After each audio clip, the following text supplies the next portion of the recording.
BJP की high command, RSS की leadership और श्री रमेश बिधूरिया जी का शुक्रिया अदा करने के लिए आया। आरएसएस और बीजेपी ने रमेश साहब को टिकट देकर और भारत की राजधानी से उनको लोकसभा में लाकर ये बता दिया है कि उनकी पसंद क्या है और उनकी ट्रेनिंग क्या है। रमेश बिधूरिया साहब का बहुत शुक्रिया कि आपने तमाम पर्दे चाक कर दिए और पूरे देश को दिखा दिया कि हम कौन लोग हैं, हमारी कैसी ट्रेनिंग होती है, हमको क्या सिखाया जाता है, हम कैसी उम्दा ज़ुबान बोलते हैं, हम मानव अधिकारों का कितना ख्याल रखते हैं,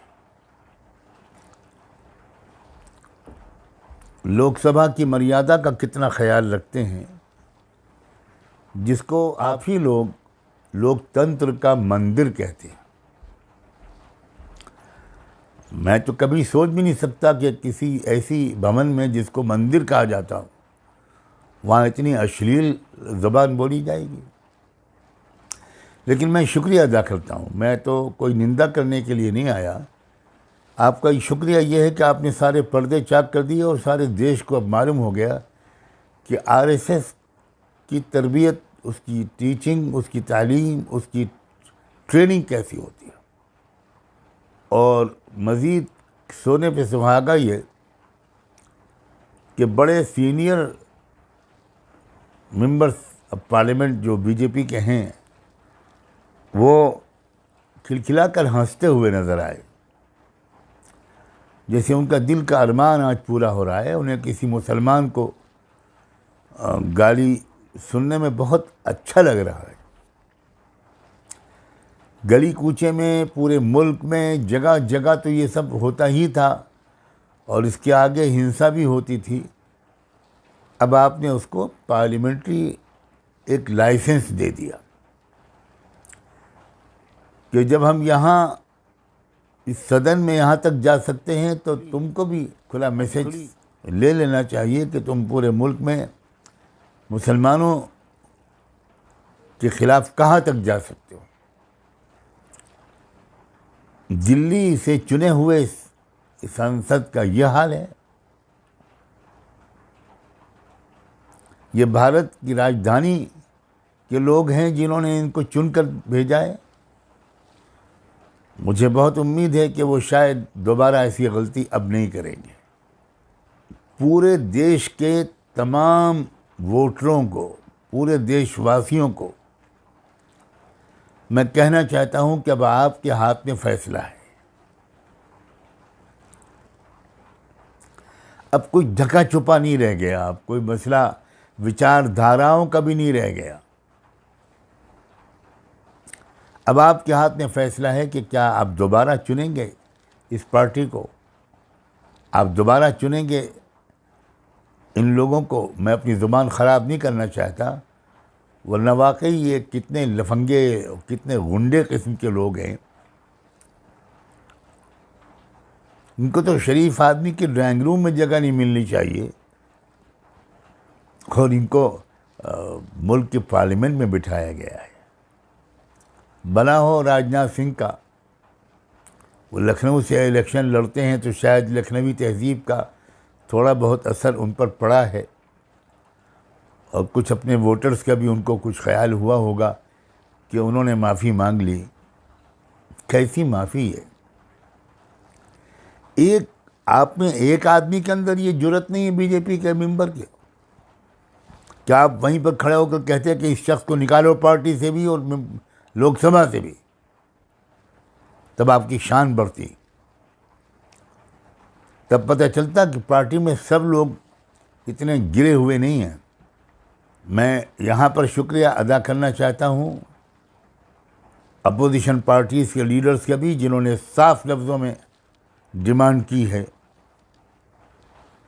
कि इनको सस्पेंड किया जाए, बल्कि इनको ज़िंदगी भर के लिए इलेक्शन लड़ने पर पाबंदी लगा दी जाए। अखिलेश यादव ने खुलकर ये बात कही है। खुद मायावती, जिनकी पार्टी के हैं दानिश अली, उन्होंने भी अपनी जिम्मेदारी महसूस की और बहुत कुछ कहा। दानिश अली साहब से मैं कहना चाहता हूँ, अगर उन तक मेरी आवाज़ पहुँच जाए कि आप रिज़ाइन मत कीजिए, आप जमकर मुकाबला कीजिए इस आतंकवाद का, इस उग्रवाद का। और मैं चाहता हूं कि जिन लोगों ने आपको पिछले चुनाव में वोट देकर भेजा था, वो आप दुगने वोट देकर आने वाले चुनाव में आपको सदन में भेजें। मैं आपको नहीं जानता, ना आपके बारे में जानता हूं, ना आप मुझे जानते हैं, लेकिन एक इंसान की ऐसी तौहीन, एक मुसलमान को ऐसी गालियां, उन मुसलमानों का ज़मीर कहाँ मर गया है जो राष्ट्रीय मुस्लिम मंच का ढोल बजाते फिर रहे हैं और जब बीजेपी की तारीफ़ करते हैं और मुसलमानों को आरएसएस से और बीजेपी से जोड़ने की कोशिश कर रहे हैं। क्या हो गया है आपको? आप ये ऐलान क्यों नहीं करते कि अब हम मुसलमान नहीं हैं? मुसलमान नामों के साथ ऐसी बेगैरती, मुस्लिम पहचान के साथ इस कदर ज़मीर फरोशी। आप मुसलमान हैं तो आपको कुछ तो ख्याल होगा कि मरने के बाद खुदा के सामने खड़ा होना है। मैं तो नहीं मान सकता कि जिसको मालूम हो कि मरने के बाद खुदा के सामने खड़ा होना है, वो बीजेपी और आरएसएस जैसी पार्टियों और जैसे संगठनों का साथ देगा, और वो भी इस शर्मनाक वाक़े के बाद। मुझे लगता है कि ये जो कुछ कहा है इस शख्स ने, ये भारतीय जनता पार्टी और आरएसएस के ताबूत में आखिरी कील साबित होना चाहिए। मैं गुजारिश करता हूँ मुसलमानों से सिर्फ नहीं, सिखों से, क्रिश्चियन से, बुद्धिस्ट लोगों से, एससी एसटी के लोगों से, ये सब अब बाकी चीज़ों को भूल कर बदतरीन सज़ा दें बीजेपी को आने वाले हर चुनाव में। और मुझे इस पर कोई ताज्जुब नहीं हुआ है,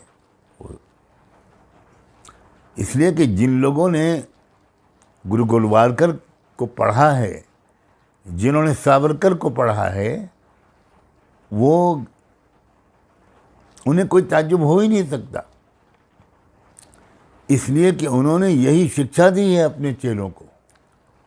एक नशा है बहुमत का, जिसकी वजह से बहुत सी बातें जो अब तक वो लोग पेट के अंदर छुपा कर रखते थे और हर मौके पर नहीं कहते थे, अब तो कोई बात छुपाई नहीं जा रही उनसे। बहरहाल, मैं फिर एक बार शुक्रिया अदा करता हूँ रमेश साहब कि आपने जो थोड़ी बहुत कपड़े की दो एक चिटें बदन पर लपेटे रहते थे आप लोग, वो भी नोच के फेंक दिए हैं और आपने अपना नेकेड कैरेक्टर अपनी पार्टी का और अपने पेरेंट ऑर्गेनाइजेशन का देश के सामने खोल कर रख दिया है। अब देश के हाथ में फैसला है,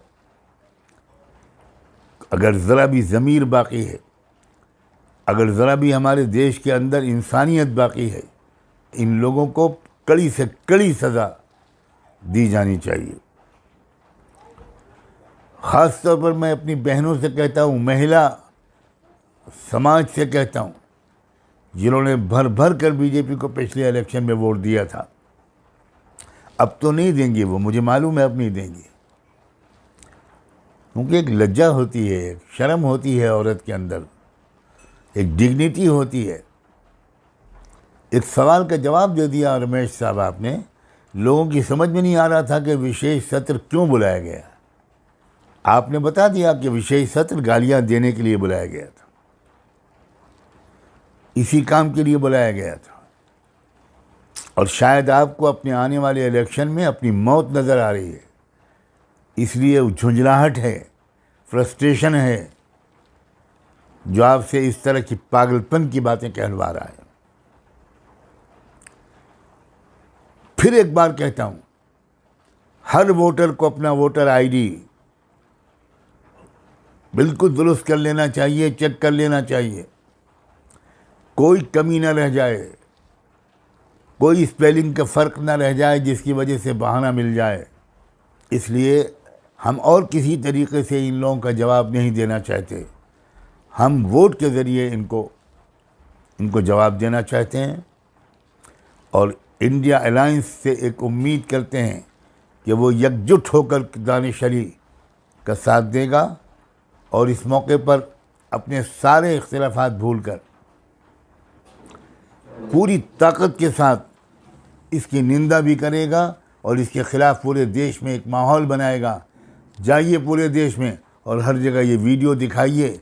मुझे यकीन है कि भारत का आम नागरिक इतना बेशर्म और बेहया नहीं है, वो इन वीडियोस को देखकर वो फैसला कर लेगा कि अब इनको दोबारा चुनाव में नहीं जीतने देना है। मैं अब यहीं पर अपनी बात समाप्त करता हूँ। बहुत बहुत शुक्रिया।